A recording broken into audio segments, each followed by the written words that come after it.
Hello students, तो आज हम बात करने वाले हैं advantages and disadvantages of underream pile. अगर हम एडवांटेज की बात करें तो वो भी बहुत सारे हैं और डिसएडवांटेज की बात करें तो वो भी बहुत सारे हैं। पहले हम बात करते हैं उनके फायदों के बारे में। तो जब हम फायदे के बारे में बात करेंगे तो अंडररिम पाइल क्या करता है, सॉइल की बियरिंग कैपेसिटी को क्या करता है, इंक्रीज करके लाता है। किसकी? सॉइल की बियरिंग कैपेसिटी को इंक्रीज करता है। ठीक है। अगेन मैं बात करूं load bearing capacity of under ream pile की, तो ये उसको भी बढ़ाता है। क्यों? क्योंकि यहाँ पे भी जो बल्ब है, नंबर ऑफ बल्ब है वो भी इंक्रीज हुए, और नंबर ऑफ बल्ब इंक्रीज हुआ तो मतलब कि वो अपनी लोड बियरिंग कैपेसिटी को भी क्या किया, उन्होंने इंक्रीज किया।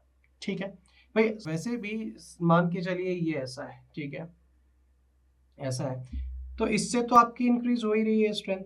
सपोज मान लीजिए दो बल्ब है, दो बल्ब है, तो दो बल्ब से तो और इंक्रीज होएगी।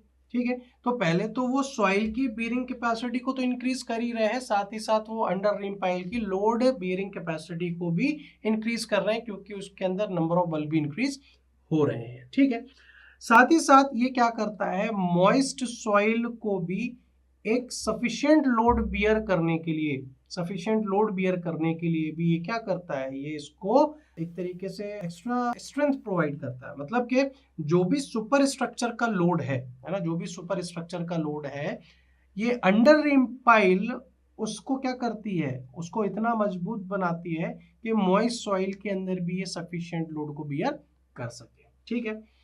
अगर मैं नॉर्मल पाइल के कंपैरिजन में बात करूं तो ये क्या होती है, इकोनॉमिकल होती है। ठीक है, नॉर्मल पाइल के कंपैरिजन में बात करूं तो ये क्या होगी, इकोनॉमिकल होगी। कैसे?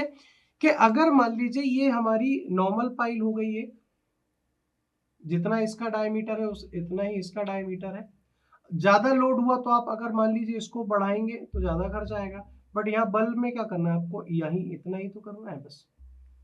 ठीक है, तो यहाँ पे शाफ्ट के डायमीटर से भी अगर आप बात करोगे तो ये क्या करता है, less amount of concrete consume करता है, और इसीलिए कहीं ना कहीं इकोनॉमिकल माना गया है। ठीक है, तो ये तो हो गए फायदे की बात, बट अब कुछ नुकसान की भी बात कर ले।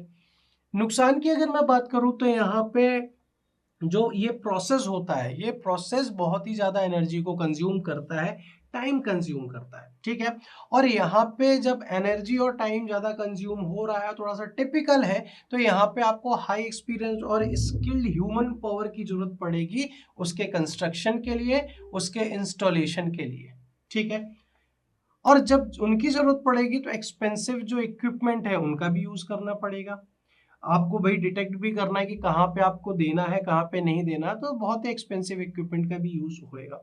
बहुत बार ऐसा होता है कि इक्विपमेंट हम डायरेक्टली यूज नहीं कर सकते, हमें मैनुअली हैंड का यूज करना पड़ता है, जो कि बोरिंग होल के टाइम पे एक एक्स्ट्रा एक्सपेंस को भी ये क्या करता है, कॉम्प्लीमेंट करता है। तो इस तरीके से हमने आज के इस लेक्चर के अंदर फायदे और नुकसान के बारे में बात की, अंडर रिम पाइल के बारे में। आई होप आपको समझ में आया होगा। आज के लिए इतना ही। Thank you very much.